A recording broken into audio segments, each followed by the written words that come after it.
Buenos días. Esta es la clase sobre el cuidado de enfermería en personas con trastorno de ansiedad. El trastorno de ansiedad es algo bastante frecuente, ¿no es cierto? Sabemos que cualquier persona puede padecer o sufrir alguna situación que genere, ¿no es cierto?, la ansiedad, pero no toda la ansiedad pasa a ser una patología psiquiátrica. Entonces, a través de esta clase, conoceremos factores de riesgo y las manifestaciones de dichos trastornos. Y cómo aplicar el proceso de enfermería a personas que son diagnosticadas de trastorno de ansiedad o que nosotros podemos observar o estén en alguna situación de riesgo de este problema de salud que afecte distintos aspectos de su vida. Recordar definiciones de ansiedad. Es una sensación subjetiva que provoca inquietud, tensión, temor, aprensión. La inquietud, la tensión, el temor, la aprensión, ¿no es cierto?, es parte del malestar. También se define como un estado emocional normal ante determinadas situaciones que constituye una respuesta habitual a diferentes situaciones cotidianas estresantes. Cierto grado de ansiedad es incluso deseable para el manejo normal de las exigencias o demandas del medio ambiente, necesaria para el aprendizaje. Por ejemplo, una prueba o una evaluación. ¿Se entiende con esto que sentir ansiedad frente a una situación que sea tal vez una amenaza pequeña, proporcionada, que somos capaces de reconocer, nos sirve para movilizar, para avanzar, para realizar tareas y cumplir compromisos? Generalidades. Es una respuesta a una amenaza desconocida, vaga, conflictiva. Anticipa o señala peligros o amenazas para el individuo. Está relacionada con la supervivencia, por lo que tiene un valor funcional el presentar unidad biológica adaptativa. Influye en la cognición y tiende a distorsionar la percepción. Interesante porque estas características, de lo que estamos hablando de ansiedad, ¿no es cierto?, va a llevar a comprender por qué en algunos casos se transforma en un trastorno. Y el origen puede ser un proceso psiquiátrico primario o formar parte de una enfermedad médica primaria o una reacción a una enfermedad médica primaria. Por ejemplo, paciente que recibe el diagnóstico de un cáncer va a presentar también ansiedad, porque la palabra cáncer generalmente se asocia a muerte, ¿ya?, a sufrimiento, dolor, etc. Entonces está asociada, por ejemplo, aquí a una enfermedad médica. Dentro de las causas, ya hay varias teorías. Una teoría biológica que nos habla de una reacción vegetativa, ya exagerada, con incremento en el tono simpático. Significa, ¿cierto?, que es una respuesta básica y que va a liberar, ¿no es cierto?, ciertos neurotransmisores, hormonas, catecolaminas, que van a, ¿no es cierto?, somatizar con aumento de la frecuencia cardíaca, aumento de la respiración, aumento de la presión arterial, etc. Así que la nivelación de catecolaminas se eleva con mayor producción de estos metabolitos noradrenalínicos. Disminuye las cifras de ácido GABA, lo que produce una hiperactividad del sistema nervioso, y la disminución del sistema de serotonina o serotoninérgico y el incremento en la actividad dopaminérgica. Aumenta la actividad también la corteza temporal cerebral. Después esto se comprende cuando hablemos ya de la sintomatología. También existe una teoría genética. Se identificó una variante polimorfa del gen 5, HTT, que está ubicada en el cromosoma 17. ya se encuentra alterado y esto disminuye la acción de la serotonina, ¿ya? ¿Y por qué? Porque hay menos transportadores de esta. De manera que el cerebro cuenta con menos serotonina para enfrentarse a las amenazas.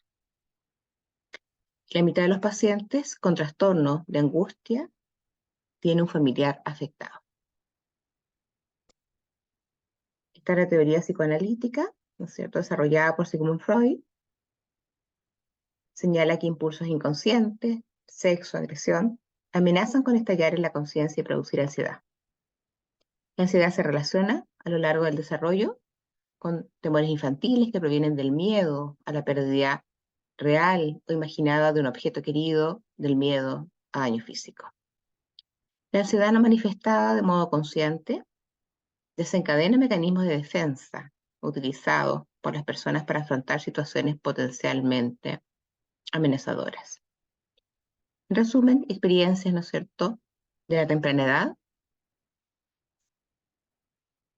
son, ¿no es cierto?, eh, las responsables, ¿no es cierto?, de las respuestas que tenemos en etapas adultas, sobre todo asociados a traumas.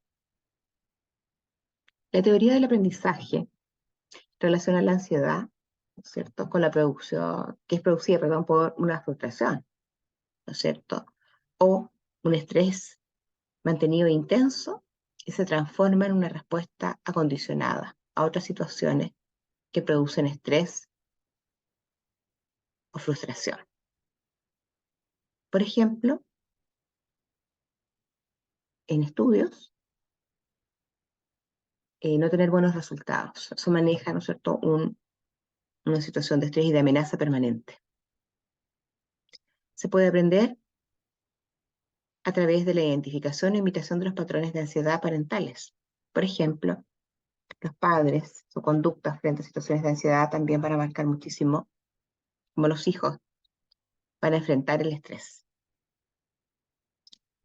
Se asocia también a estímulo aterrador natural, que a través del condicionamiento se puede traspasar o transferir posteriormente hacia otro estímulo, produciendo fobia hacia un objeto o situación nueva o diferente. Si algún padre o algún familiar cercano importante tiene un miedo desproporcionado hacia algún,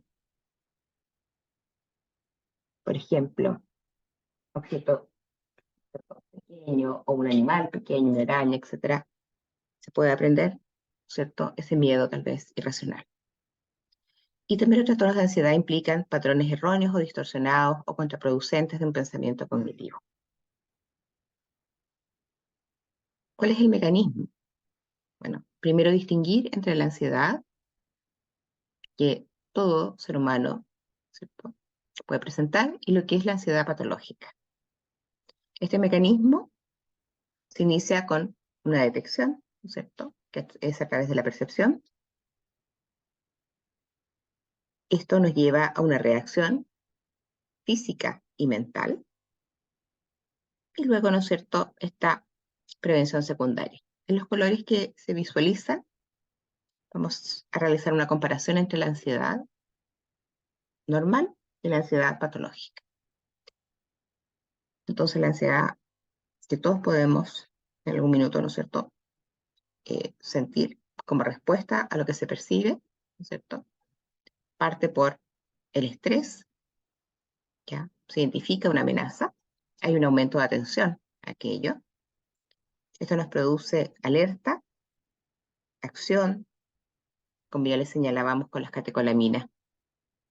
En aumento puede producir taquicardia, sudoración, respiración acelerada, inseguridad, aprensión, tensión muscular, inquietud. ¿Ya? Y esto nos lleva a una preocupación, miedo. La ansiedad patológica, en cambio, el individuo tiene una alta sensibilidad, o sea, no requiere de estímulos más grandes, se anticipa, ¿no es cierto?, por esa alta sensibilidad, pero una anticipación excesiva, ¿no es cierto?, como en búsqueda de. Eso produce angustia, temor, pánico, ¿ya?, y somatizaciones.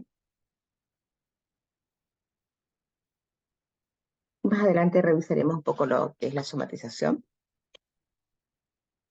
y nos lleva a una fobia, que es un miedo irracional, ¿ya? Y desproporcionado, a evitación, preocupación excesiva. Continuamos con la comparación. La característica de aparición en la ansiedad normal es ante un factor estresante y en la ansiedad patológica o angustia puede ser inesperado.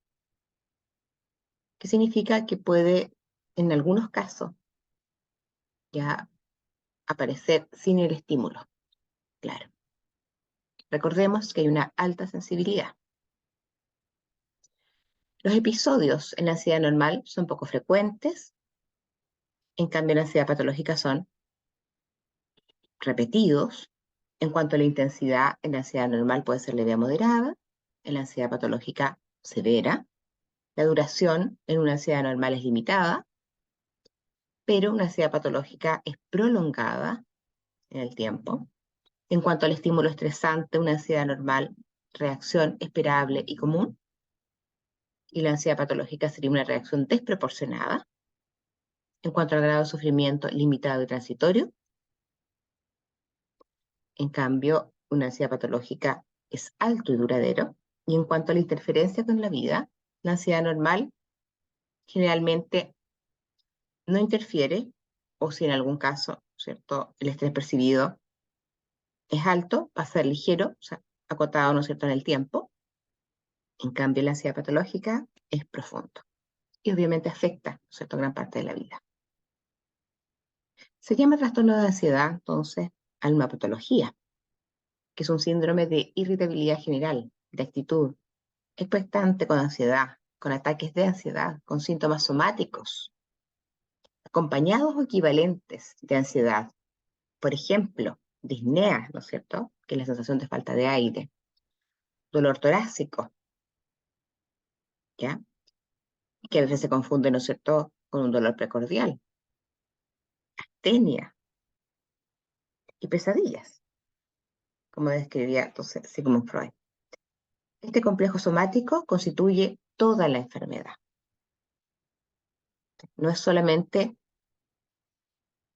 lo cognitivo, sino que está sensaciones, ¿no es cierto?, y síntomas físicos. En cuanto a este trastorno de ansiedad, los signos somáticos, ¿cierto?, orgánicos, el cuerpo, lo que es lo que se siente, qué es lo que, ¿no es cierto?, la persona nos va a expresar. Vemos que hay temor, hay contracciones, puede haber agitación, dolor de espalda, cefalea, tensión muscular, disnea, hiperventilación.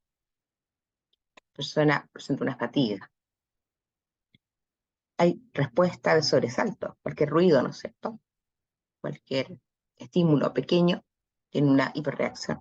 Esa hiperactividad también del sistema nervioso autónomo o vegetativo, rubefacción y palidez, taquicardia, palpitaciones, sudoración, manos frías, diarrea, ¿ya?, serostomía, poliacuria, opresión precordial, sensación de ahogo, etcétera. O sea, desde una, chicos, mayor salivación a una boca seca, ¿no es cierto?, a la necesidad de ir muchas veces, ¿no es cierto?, a miccionar.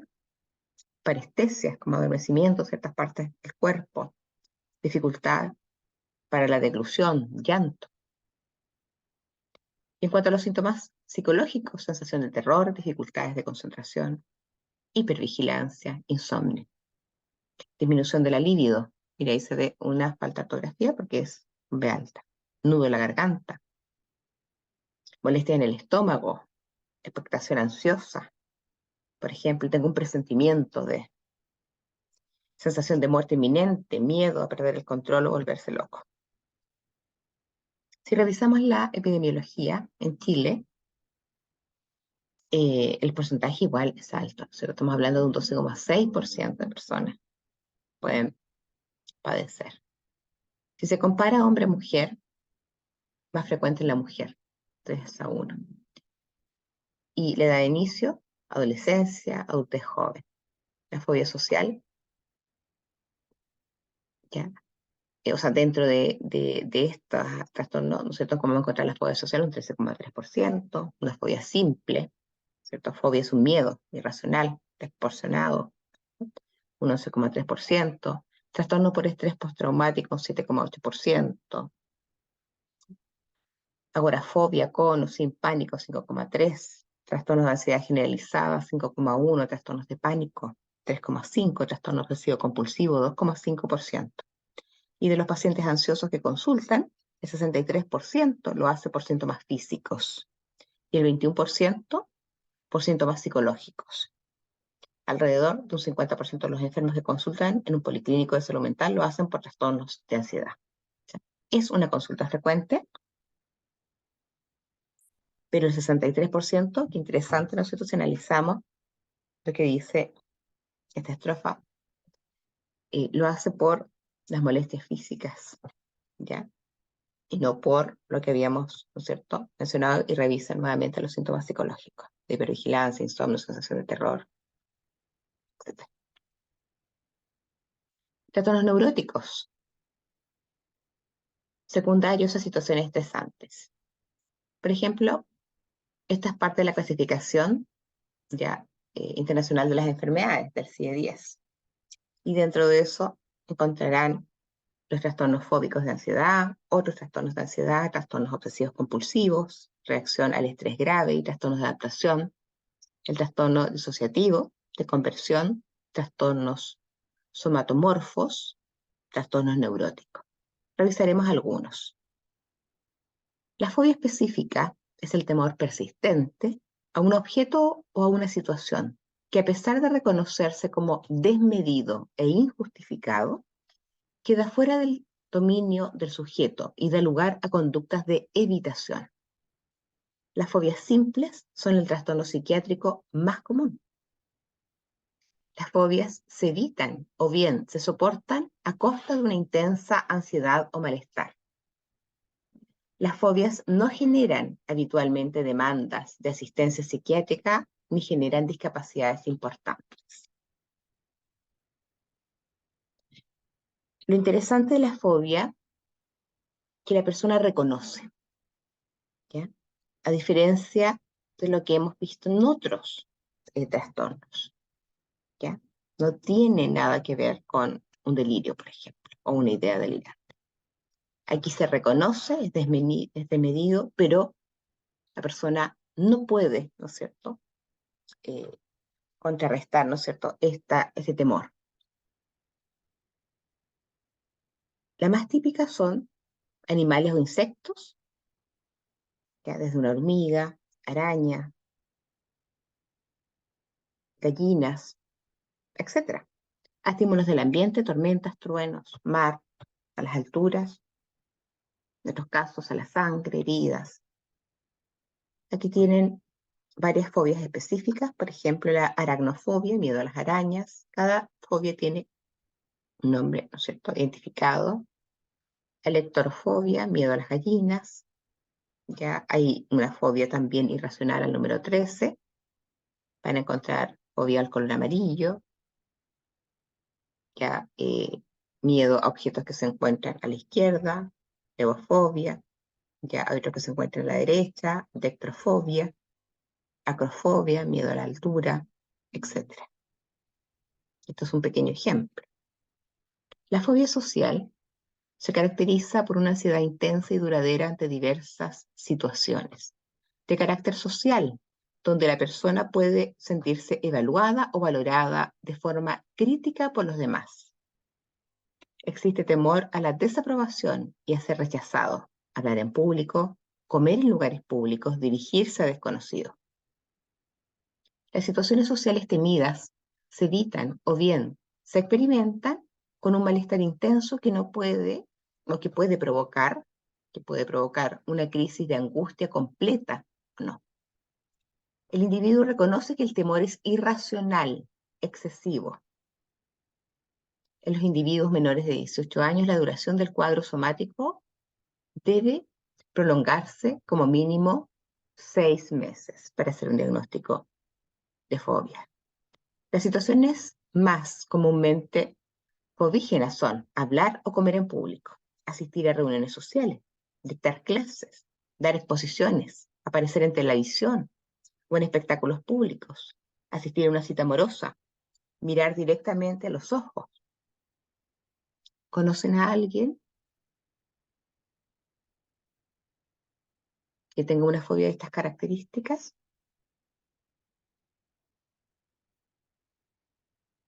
Continuamos con trastornos, ¿no es cierto?, de ansiedad, pero por estrés postraumático, es otro grupo. El trastorno que aparece tras una situación extremadamente traumática que pone en peligro su vida o integridad de la persona. La respuesta a este suceso incluye sentimientos intensos de temor, desesperanza y horror. El síntoma esencial es la reexperimentación persistente del suceso traumático, evidencia en recuerdos intrusos, pesadillas recurrentes sobre el suceso, flashback, en los que el sujeto llega a creer que está de nuevo viviendo el suceso. Las causas pueden presentarse los sobrevivientes de hechos intencionales, por ejemplo, sobrevivientes de tortura, terrorismo, violencia sexual. Desastres naturales, sobrevivientes de terremotos, inundaciones, tsunamis. Y desastres accidentales, sobrevivientes de naufragios, caída de avión, accidente con múltiples víctimas, etc. Dentro de los intencionales quiero sumar, por ejemplo, haber sido víctima en la infancia de bullying, en el mundo laboral de mobbing. El trastorno obsesivo compulsivo, también conocido como TOC, es un trastorno de ansiedad que se caracteriza por pensamientos intrusivos, recurrentes y persistentes, obsesiones, que provocan inquietud, aprehensión, temor o preocupación, y en respuesta a ellos surgen conductas repetitivas, compulsiones, que persiguen reducir la ansiedad. La obsesión es una idea, pensamiento o imagen no deseada, intrusiva, que provoca ansiedad. Incluye pensamientos repetitivos a contaminación, impulsos agresivos, dudas repetitivas, cosas en un orden particular. Compulsión. Son patrones de comportamiento repetitivo, indeseables, lavado de manos, cerrar de nuevo la puerta, no pisar líneas o bien actos mentales, como rezar, contar o repetir palabras. Estas se ocupan para reducir la ansiedad. Por eso es que se habla de la obsesión-compulsión. La obsesión, por ejemplo, pensar que toda la superficie está sucia si yo toco una mesa, la silla, la ropa de otra persona, etc., está llena de microorganismos, esa es la obsesión. Y recordemos que es el pensamiento, ¿no es cierto?, intrusivo, recurrente, persistente, que me provoca inquietud, temor. ¿Y cuál sería la compulsión? La conducta repetitiva. Voy y me lavo las manos nuevamente. Y eso calma mi ansiedad. También dentro de este grupo está el trastorno de pánico. El trastorno de pánico quiero destacar, ¿no es cierto?, aquí esta definición que hace la diferencia, ¿no es cierto?, de una ansiedad que también puede ser intensa, pero el pánico aparece, ¿no es cierto?, en un tiempo determinado, que está aislada de miedos o malestares intensos y está acompañada de 4 o más síntomas que se inician y alcanzan su máxima expresión en los primeros 10 minutos. El trastorno de pánico, entonces, pueden ser al menos 4 de los síntomas que ustedes ven en la diapositiva y que la intensidad es alta en un corto tiempo. Dentro de los síntomas están las palpitaciones, sudoración, temblores, sensación de ahogo, sensación de atragantarse, opresión o malestar torácico, náuseas o malestar abdominal, inestabilidad, mareo, irrealización, miedo a perder el control, miedo a morir, flojera, escalofrío, sofocaciones. 4 síntomas en un breve periodo. ¿Ya? Máxima expresión, 10 minutos. Generalmente, estas personas consultan en urgencia. ¿Ya? O se aprende a reconocer después esta crisis de pánico para tener y aprender conductas, ¿no es cierto?, que le permitan disminuir aquello. En cuanto a otros trastornos de ansiedad, se encontrarán manifestaciones de ansiedad como un síntoma principal y no está restringida a situaciones específicas del entorno. También pueden asociarse a síntomas depresivos, obsesivos o elementos de ansiedad fóbica secundarios o menos graves. Si ustedes ven a través de este link, verán un trastorno de pánico, ¿no es cierto? Es un video lúdico, donde lo que no es amenazante, en algún momento se ve amenazante y aparecen, ¿no es cierto?, otros síntomas de malestar en corto periodo.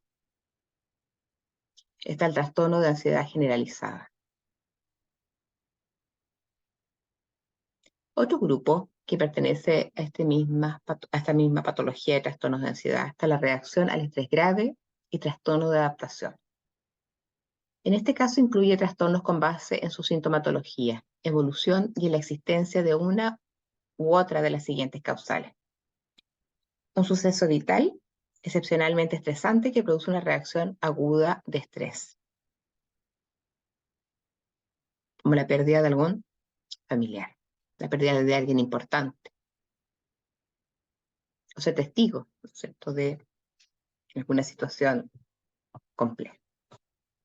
Un cambio vital significativo que induce circunstancias desagradables prolongadas, el cual da como resultado un trastorno de adaptación. Sobrevivir, ¿no es cierto?, a una situación compleja. Y pasa a ser un trastorno, significa que la forma, ¿no es cierto?, de afrontar ya no es la adecuada y causa daño. El factor causal primario y esencial es un suceso estresante o las circunstancias desagradables prolongadas, al punto de que el trastorno no habría tenido un lugar sin estos impactos. Se consideran respuestas adaptativas patológicas al estrés grave o prolongado que interfieren con los mecanismos de adaptación normales, por lo cual inducen un deterioro del funcionamiento social del paciente. Vivir en hogares, ¿no es cierto?, donde hay violencia intrafamiliar extrema, etc.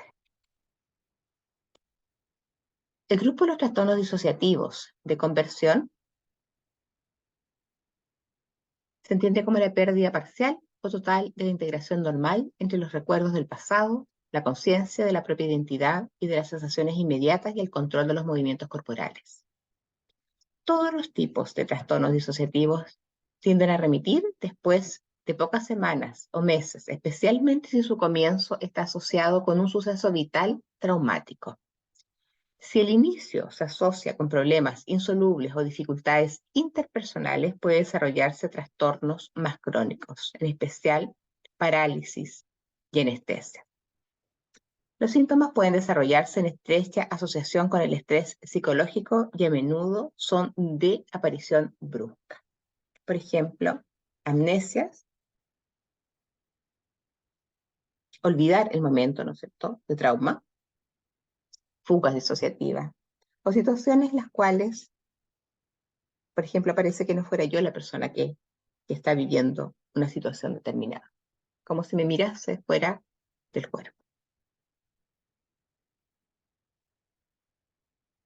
El grupo de trastornos somatomorfos, aquí hay dos breves videos para que después ustedes los revisen. Nos habla de características principal que se centran mucho en los síntomas físicos, junto con solicitudes persistentes de exámenes médicos, a pesar de que los hallazgos sean repetidamente negativos y de que los médicos hayan reafirmado que los síntomas no tienen fundamentos físicos. Si es que existen algunos trastornos físicos, estos no llegan a explicar la naturaleza ni la magnitud de los síntomas, ni la aflicción y la preocupación del paciente. ¿Ya? En un trastorno somatomorfo indiferenciado es una mezcla de síntomas, ¿ya?, Aquí ustedes pueden ver y aparece un video de un personaje de Big Bang Theory, Sheldon, que empieza a describir, ¿no es cierto?, todos los síntomas que tiene por una posible enfermedad, ¿no es cierto?, que se mezclan y que no calzan, ¿no es cierto? A veces con alguno iba describiendo de forma normal lo que es para ser desagradable tal vez para los demás, ¿no es cierto?, ciertas secreciones, ciertas eh, manifestaciones que muchas veces no calzan con ningún diagnóstico, ¿ya? Y el trastorno hipocondríaco, ¿cierto? La persona busca desesperadamente la atención por cualquier síntoma, ¿no es cierto?, que tiene. Entonces, una persona que consulta frecuentemente, en ese link encontrarán un trailer de una película en la cual este paciente participa, ¿no es cierto?, en un grupo de médicos que están revisando una radiografía, que encuentra que esto es anormal, etcétera, pero no tiene conocimiento, pero está buscando siempre una causa. ¿Ya? Una persona que escucha, ¿no es cierto?, ciertas características de, de algún tipo de malestar que pueden ser bien, bien indiferenciadas, inmediatamente siente que los tiene. El tratamiento está asociado, ¿no es cierto?, con los 4 pilares que en otra oportunidad ya explicamos. Los psicofármacos, generalmente ansiolíticos, dentro de ese grupo las benzodiazepinas, pero también se suman antidepresivos. El control de los equipos de salud, ¿no es cierto?, regular, con psiquiatra, con psicólogo, enfermero. El tratamiento psicosocial, ¿no es cierto? Recordemos que este pilar, eh, desde la psicoeducación, pero también, ¿no es cierto?, terapias muchas veces conductuales para disminuir situaciones de ansiedad, aprender, ¿no es cierto?, nuevamente a enfrentarse a situaciones distintas, el arte terapia, etcétera, también contribuye muchísimo a disminuir la ansiedad y el autocuidado, que la persona, ¿no es cierto?, logre la adherencia al tratamiento y que cambie ciertos hábitos. Respecto a nuestro proceso enfermero, que iniciamos con la valoración, que es importante identificar en esta persona que padece el trastorno de ansiedad. ¿Cuáles son los antecedentes familiares? ¿Ya? Si hay antecedentes de alguna patología psiquiátrica en la familia. Si hay otros familiares que tienen trastornos ansiosos. La valoración familiar, la estructura familiar, la funcionalidad, ¿no es cierto?, la dinámica, tenemos herramientas para obtener aquella información. Pero es importante, ¿no es cierto?, indagar en esos temas de la familia y no solo si tienen alguna patología.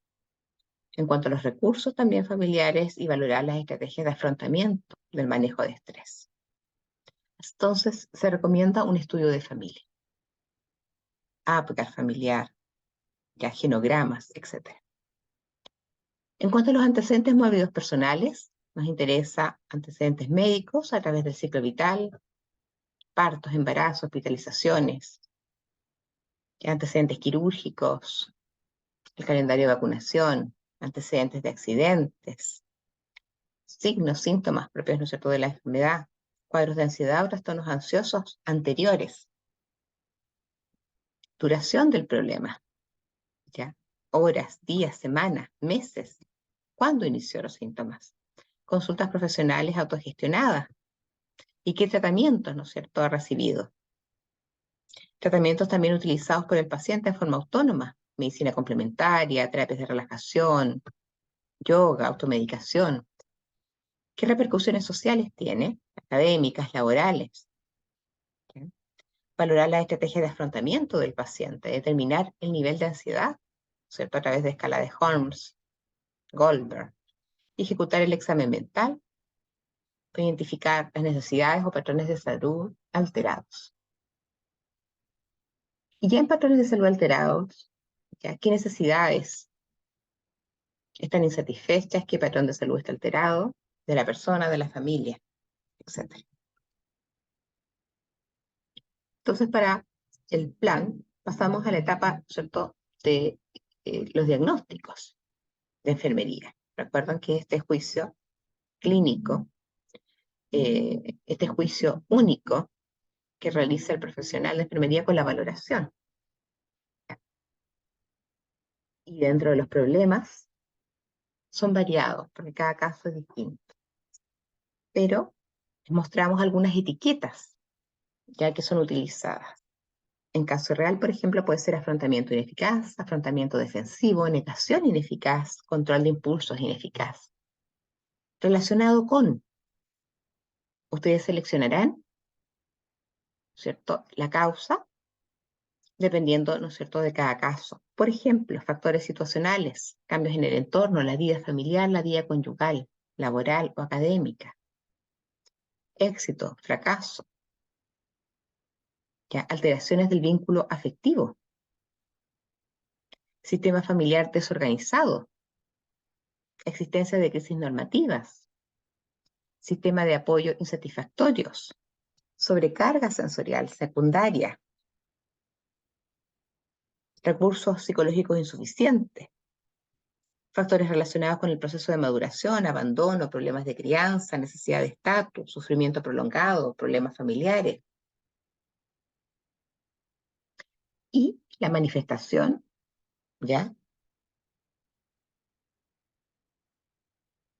Esta imagen personal descuidada, presencia de lesiones autoinfligidas, desmotivación, exposición a situaciones de riesgo, referencias del paciente o su familia sobre, y ahí especificar.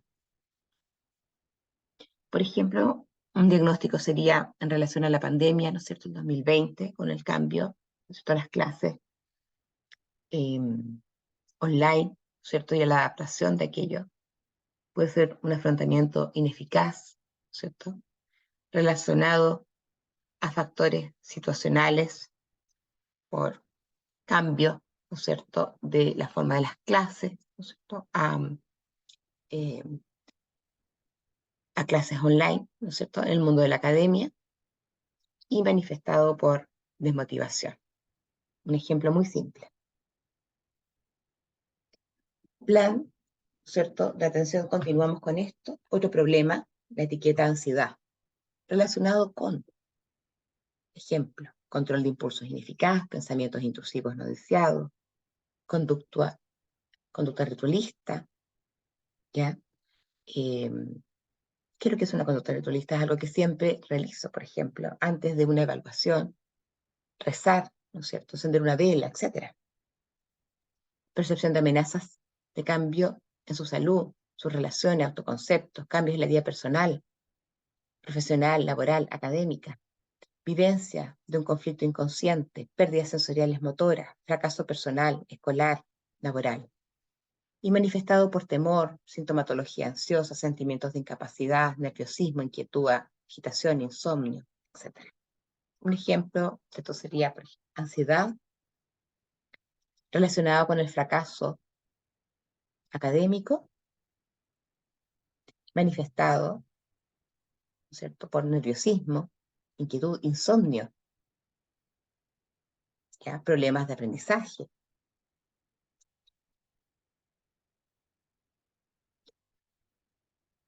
Dentro de los diagnósticos reales, otra etiqueta puede ser temor, miedo irracional, relacionado con exposición a objetos, situaciones fóbicas. O sea, se conoce que existe ya una fobia previa. Puede ser la aracnofobia. Conducta ritualista, ¿cierto? Pensamientos intrusivos no deseados, falta de reconocimiento, vulnerabilidad, abandono, cambios profesionales, fracaso escolar, una vida conyugal. O sea, el fracaso puede ser la vida conyugal, laboral, académica, pérdidas sensoriales, cambios en relaciones entre pares, amenazas en el autoconcepto, falta de conocimiento, crisis normativas, mononormativas, ¿no es cierto?, personales o familiares, pérdidas de personas significativas por amenaza de muerte, separación temporal, cambio en el entorno, desastres naturales, cambios políticos, riesgos para la seguridad, contaminación, cambio de casa, manifestado por sintomatología ansiosa, sentimientos de incapacidad, huida, mutismo, aislamiento social, conductas irracionales, etc.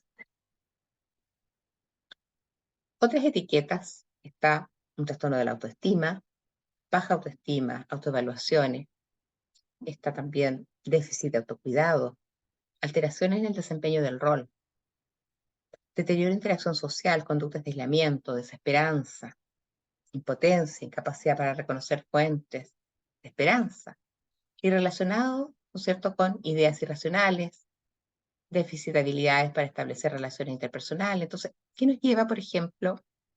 Porque el relacionado, ¿no es cierto?, se comparte con todas estas etiquetas, que son los problemas que ustedes pueden detectar de la valoración, ¿cierto? La diferencia está, ¿no es cierto?, en el problema, en cada caso, ¿no es cierto?, que ustedes eh, tengan que realizar la valoración de aquella persona.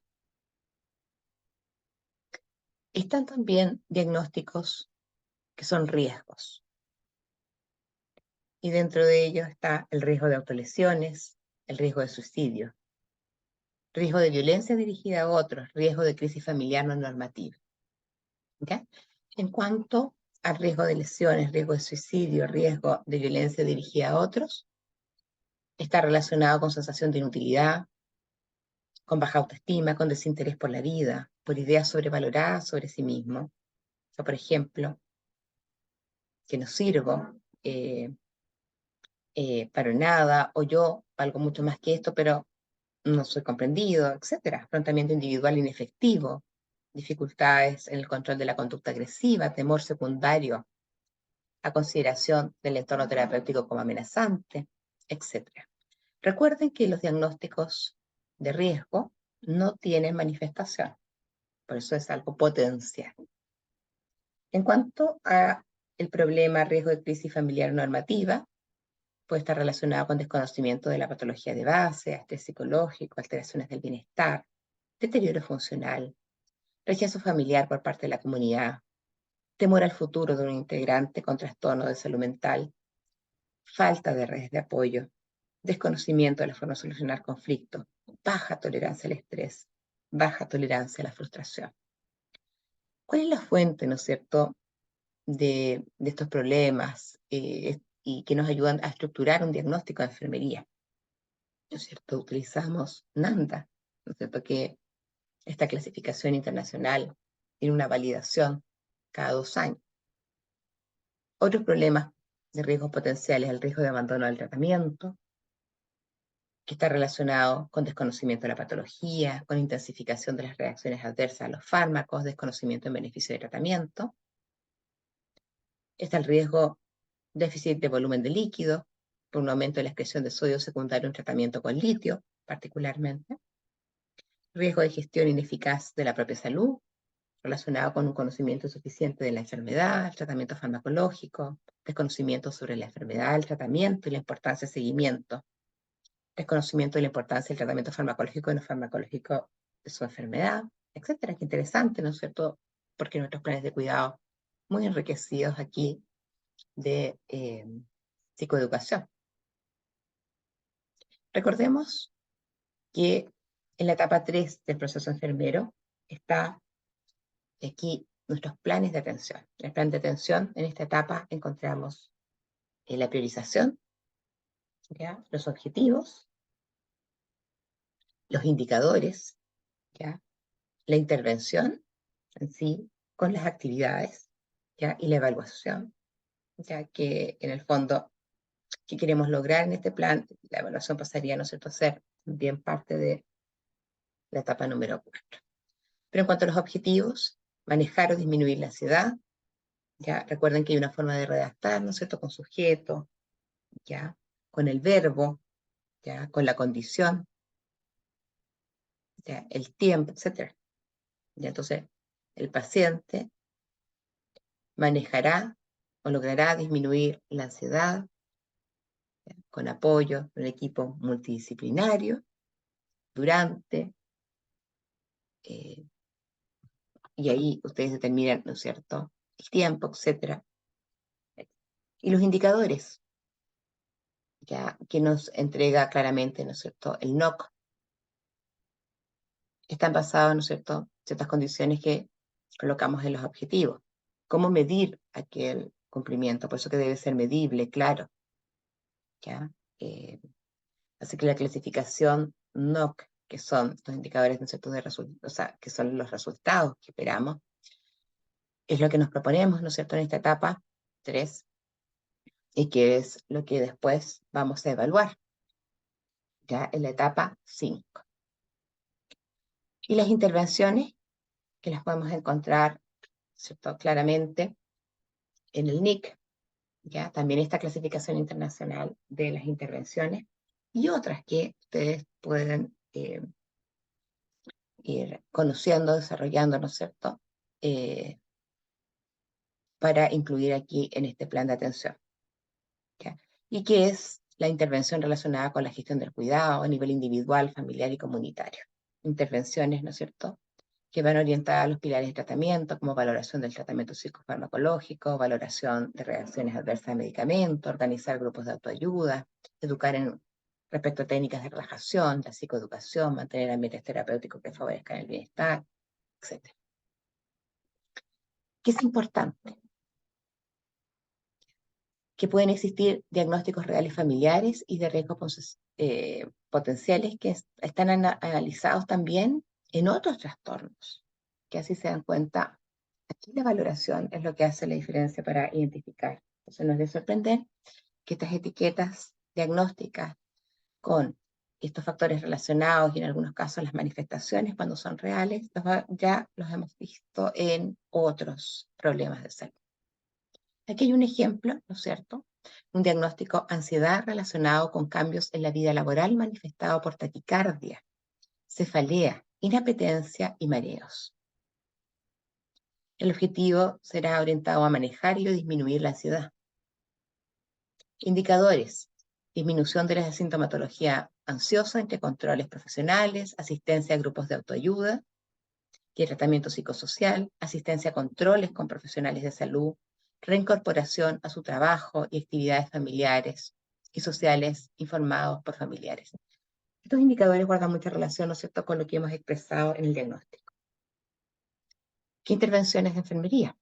Reforzar el afrontamiento de problemas, orientar al paciente a realizar una valoración objetiva de los acontecimientos, valorar la comprensión del paciente sobre la situación actual y su sintomatología, ayudar al paciente a valorar el impacto de la situación actual de la persona en el desarrollo de su rol y relaciones, evaluar la capacidad de la persona para tomar decisiones, ayudar a la persona a identificar sus fortalezas, debilidades y sus capacidades o competencias, ayudar al paciente a identificar métodos anteriores en el manejo de problemas que hayan sido efectivos.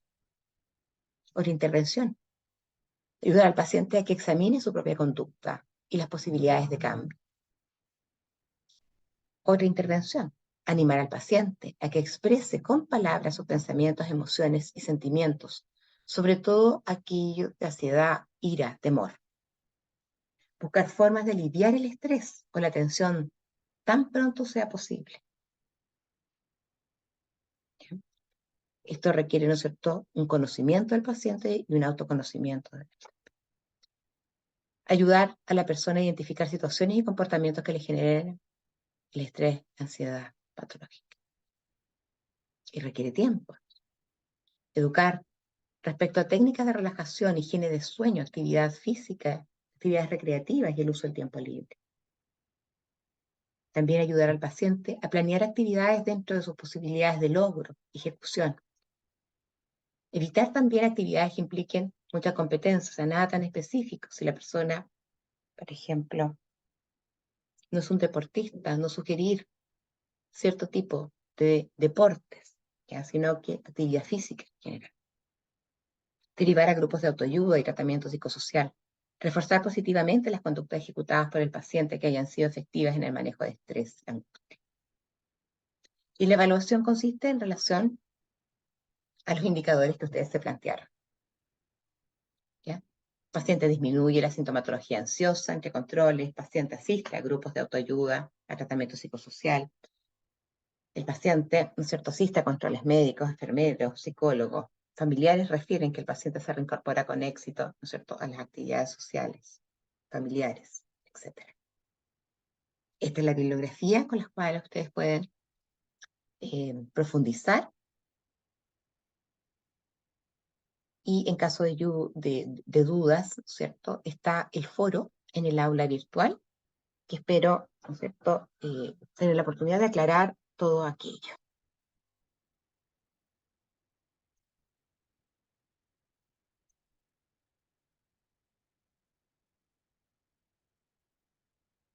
Me despido y excelente fin de semana.